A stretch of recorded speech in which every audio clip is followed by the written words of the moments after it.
There was a time in my life where my anxiety was so incredibly bad that certain things felt almost impossible, and I absolutely dreaded them. Whether it was speaking up or taking up space, there was a deeper part of me that felt like my voice didn't matter whatsoever. In 2017, there was something that happened that feels like it completely belongs to a different lifetime. It's a little embarrassing to say out loud, but it's a genuine part of my story. At the time, I was at a birthday dinner with my ex-girlfriend's family. She was at university, but they still invited me. There were a ton of people there, and an entire section of the restaurant was reserved just for the party. You would think that that would make someone feel welcomed, right? But I felt the complete opposite. I remember standing next to the food table and scanning the room,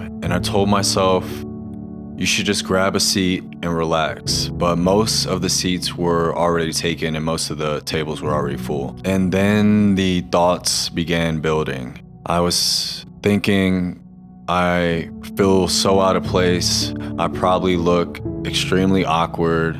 And if someone did speak to me, what do I even say? My breathing got shallow, my heartbeat was racing out of my chest, and I was ruminating over asking someone if the seat next to him was full or available. But the more I thought about it, the more panic I began to feel, until suddenly I couldn't hold it together anymore. The tears began swelling, and I could just feel my emotions just about to pour out of me. And before I knew what was happening, I ran to the back of the restaurant because I didn't want anyone to see me like that. I was hyperventilating, I was crying, and I felt completely overwhelmed in that moment. I remember calling my girlfriend at the time, and she was able to help me breathe and calm down and regulate myself before I went back to the party. Looking back now, it feels unreal that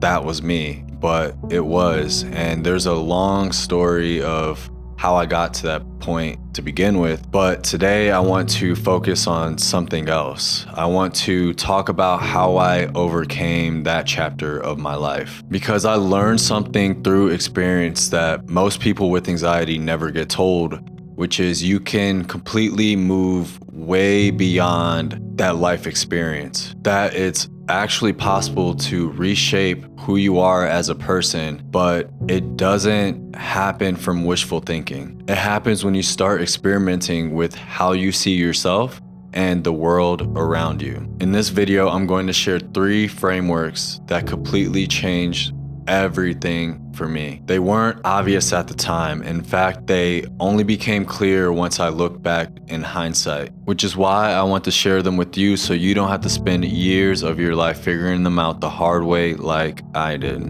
I'm Justin Trinity, and this is Midnight Sanctuary, a home created for who we are and who we're becoming.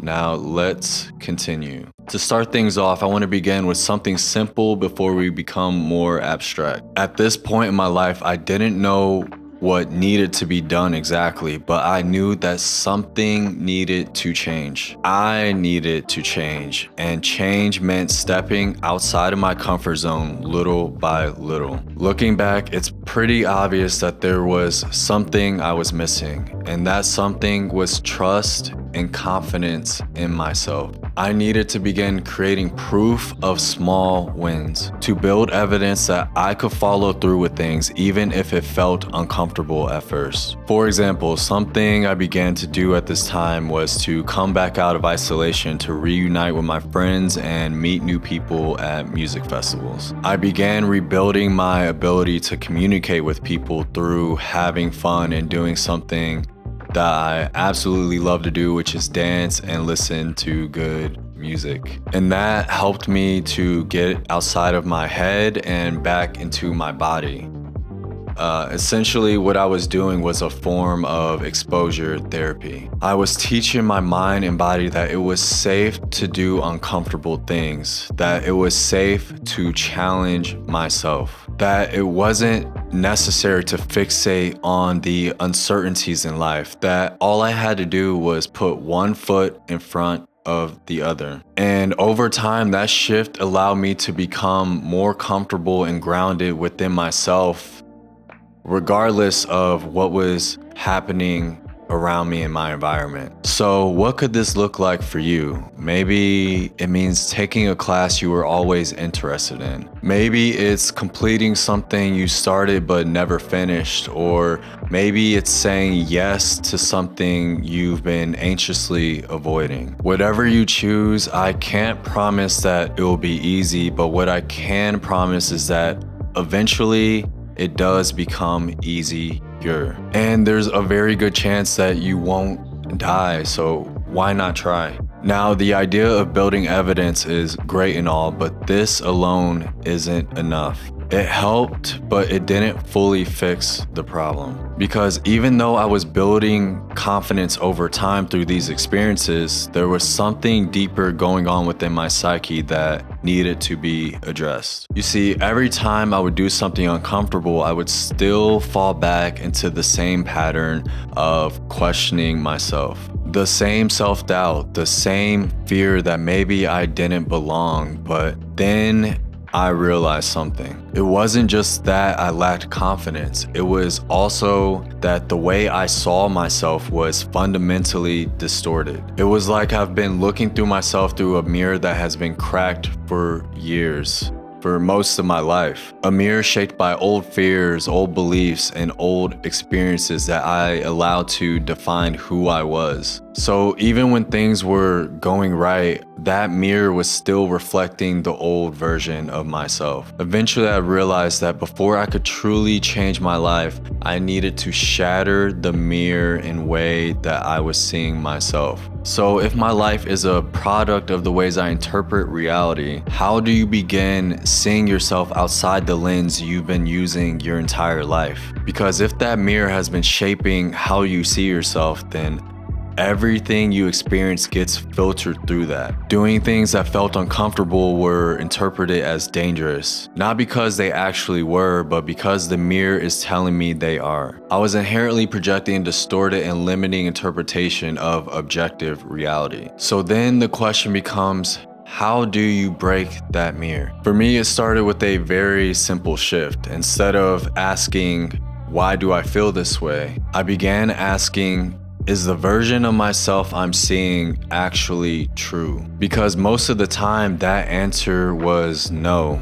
That anxious part of me wasn't my identity. And neither were my past mistakes, my traumas, or any of my experiences. They were just stories that have been reinforced over time. But stories can change. Because one thing I've learned for sure throughout life is that it isn't what happens to us that defines us. It's what we choose to make out of what happens to us that does. Every small action I took wasn't just building confidence anymore. It was cracking the mirror in the ways that I previously saw myself. Each experience showed me that the person I thought I wasn't the only version of myself that existed. And the more I shattered the limiting beliefs in front of me, the more space I created for a new sense of identity. And it's in this space we've created where we can begin building a healthier relationship with ourselves. But there was another realization that accelerated this process even more. This idea first came to me in 2021, and it's something I call environmental and energetic transference. The idea is actually very simple. It's whether we realize it or not, we are constantly being shaped by what we see, what we hear, and what we surround ourselves with on a day-to-day basis. It's often said that we become the average of the 5 people we spend the most time with. But what happens if those 5 people don't reflect the version of yourself you want to become? What if the environments around you reinforce fear, limitations, or small thinking? And what if you're not in a position to where you could just walk away from those environments overnight? That's a situation I found myself in for years. So instead of controlling everything around me, I started controlling what I allowed into my immediate mental environment. I began intentionally surrounding myself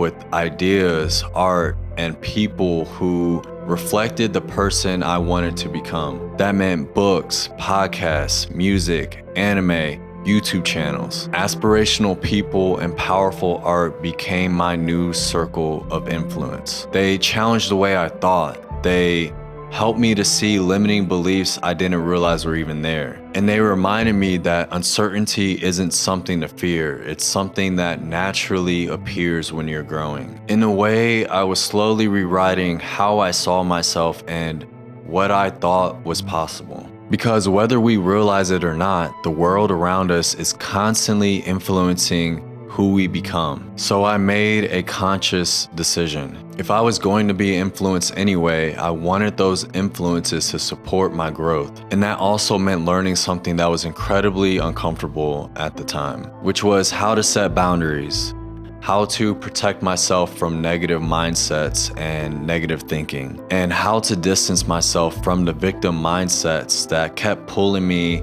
into the past version of who I was. Because if I didn't take ownership for the person I was becoming, then the world would do it for me. And I wasn't willing to leave that to chance anymore, and neither should you. So how are the people and environments around you influencing you? Are they supporting your growth and transformation, or are they holding you back? If so, what boundaries need to be in place moving forward? How will you curate your circle of influence? Looking back, I can't believe how many things have changed for me. I am so incredibly proud of the person I have become. I'm so proud that I choose to make decisions based on what I truly want instead of decisions based on what could go wrong. Life drastically changed the moment I became the change that I needed in my life. The moment I began giving myself small wins. The moment I began challenging the ways that I saw the world. The moment I became intentional about the environments that are influencing me. These are the things that are in our hands. This is how you go from debilitating anxiety to a quiet confidence within yourself. This isn't about becoming fearless. It's about becoming someone who doesn't allow fear to define who they are. So what does that look like for you? How will you begin putting life into your own hands? Please share this with someone who needs to hear it, and thank you for spending time with me. I will catch you in the next one.